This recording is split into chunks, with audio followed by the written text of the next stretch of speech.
सरदार Akhtar mangle ने हुकूमत इत्तेहाद से अलहदा होने का ऐलान कर दिया। उन्होंने कहा, पार्लियामेंट के अंदर रहकर अवाम की आवाज़ को उठाएंगे, लेकिन इन हालात में हुकूमत का साथ नहीं दे सकते। हुकूमत के बलूचिस्तान के लिए किए गए वादे वफा ना हुए।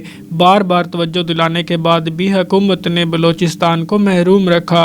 सरदार अख्तर मैंगल ने कौमी असम्बली में यह नुक्ता उठाया कि बोस्निया और फ़लस्तीन के लिए एहतजाज करते हैं। टमाटर चीनी पर बहस होती है, लेकिन बलूचिस्तान के लोगों के खून पर बात नहीं होती। उन्होंने सवाल किया कि क्या बलूचिस्तान के लोगों के खून का रंग टमाटर से ज़्यादा सुर्ख नहीं है, इसलिए इस पर बात नहीं करते। इजाज़ अहमद, हक न्यूज़।